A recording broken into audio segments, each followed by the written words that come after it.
Hello everybody, I hope you're well today. This video will be a response to a friend, the Modern Mystic. I find the man quite intelligent and very thoughtful.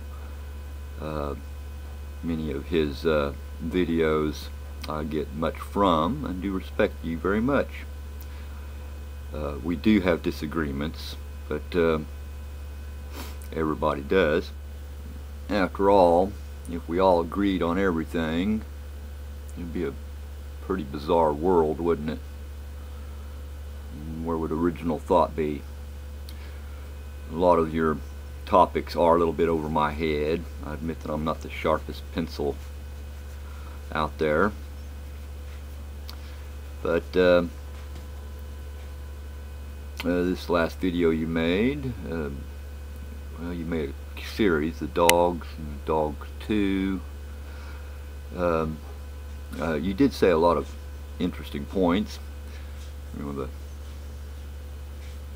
thing there, getting confused there, I can understand that. Separating emotions from thought.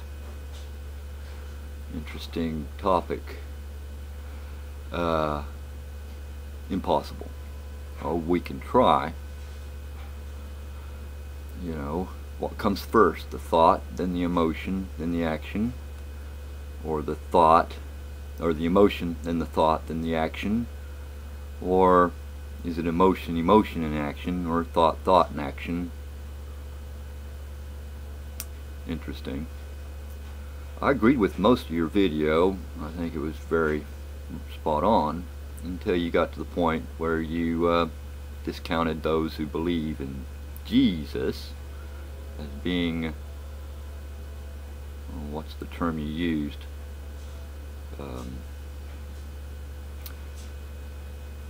Mentally disturbed or something like that. Interesting thought.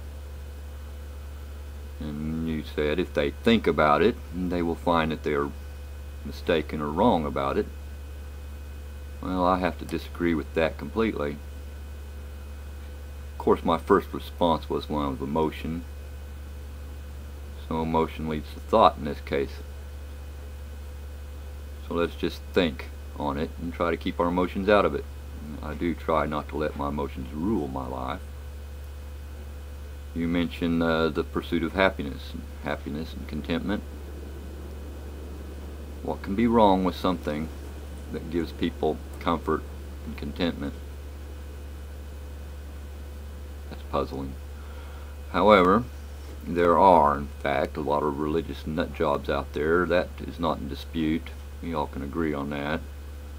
There are also a lot of atheistic nut jobs out there too. I'm sure you recognize this as well. So let's examine religion, or my belief in Jesus, with thought, and let's try to keep it devoid of emotion. See, I once believed that people that believed in a God were brain damaged too, or at least brainwashed. It was an experience that brought me to a different understanding of this matter. And this experience cannot be without emotion in it.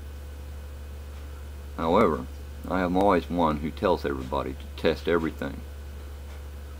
So, I did test my belief in Jesus, and I tried to keep the emotions out of it. And what I find is that Jesus existed historically. That is not in dispute by most historians. The testimonies in the Bible are eyewitness testimonies, many of them, and the prophets in the Bible spoke of many things to come which have come to be. How could they have done this without some divine influence telling them what's going to happen in the distant future? That's a puzzle, isn't it? the end of your video, you did make an interesting remark about evolution.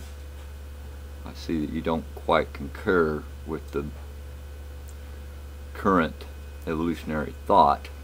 Not that you don't believe in evolution, but it is a puzzle. There's evidence that men were even smarter than they are now. The architecture of ancient ruins, there are things there that cannot be reproduced today, especially with the tools that we know they had back then. Of course, they could have tools we don't know about, but you would think there would be some remains of it somewhere to be found. But all they find are stone chisels. Kind of interesting there too, isn't it? That men using only stones in their minds could create things that us with our technology can't. Yeah. I believe that mankind is actually getting dumber with each generation, not smarter. I believe that's genetic. You know, after so many times, you know, copy of a copy of a copy, it gets kind of wore out. But there is other evidences out there for the existence of a God. So to say that you're brain damaged and you're not thinking about it would be a misstatement, I'm sure. Now, as far as the emotional bit goes, there cannot be a separation of emotion with thought when it comes to a relationship with said higher power, because it is an emotion of deep love, happiness, and joy, and when attacked can turn into vicious anger and hatred towards those attacking it, unfortunately, which is contrary to what was taught by this Jesus you talk about. His actual name was not Jesus, that's the Greek translation. His name was in Hebrew Yeshua, which means God is with us. And there is a lot of collaborating evidence to point that he existed, and many of those works he done actually happened. Whether it was magic or actual spiritual manifestation can be argued, I'm sure. But he was obviously a higher intellect than most of the people of his time. And his words were quite revolutionary. And I think you should probably study what his words were. You might actually find comfort in them. You know, whether you believe the man existed or not. It's hard for me to find anyone that could come up with such statements today that ring as true as what he was saying. Now,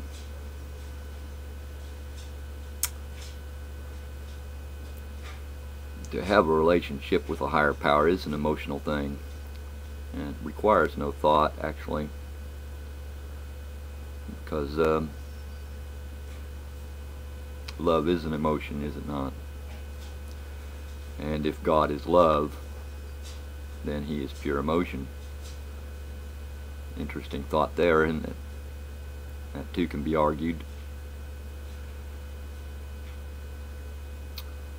I don't have much else to say on it. I do enjoy your videos, and I hope you continue making them, and I hope this has no effect on our friendship or relationship. You have the right to believe or disbelieve in a higher power if you wish, but if you're looking for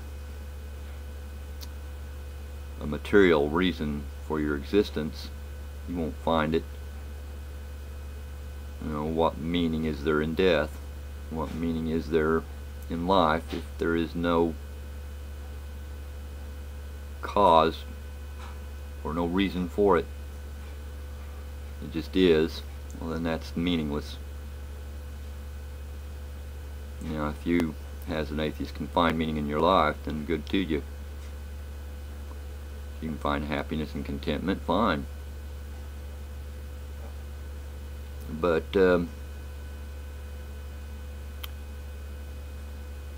one must consider, is the physical universe, this material flesh, all there is to life? Couldn't there be something more beyond our understanding as physical beings? I'll put it to you, there is, and it can be observed, but you have to observe it through a different eye than the two in the front of your head. You know, simple things like, where does the consciousness come from? Where does the original thought come from? What caused the universe to be created in the first place? These things are not answered by science, and I don't think they ever can answer them.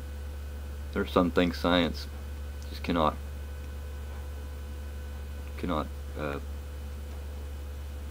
study. It's not within their ability to. Science cannot even study science without getting philosophical.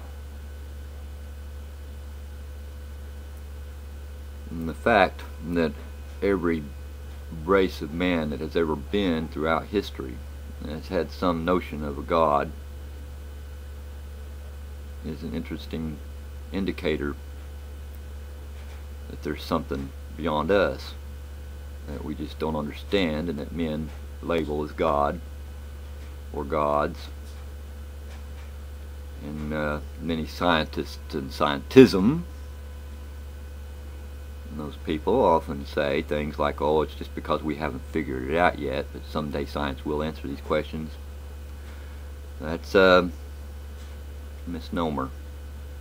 Science is not equipped to deal with those things.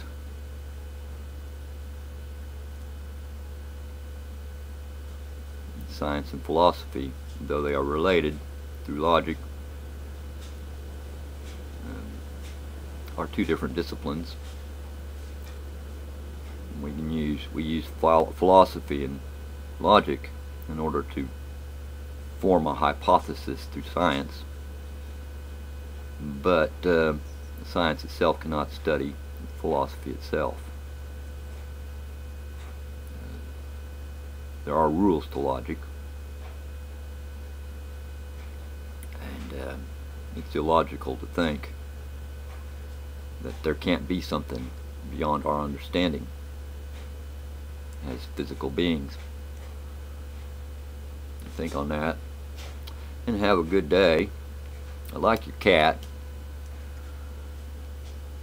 and I like you, and I hope I managed to keep the emotions out of it.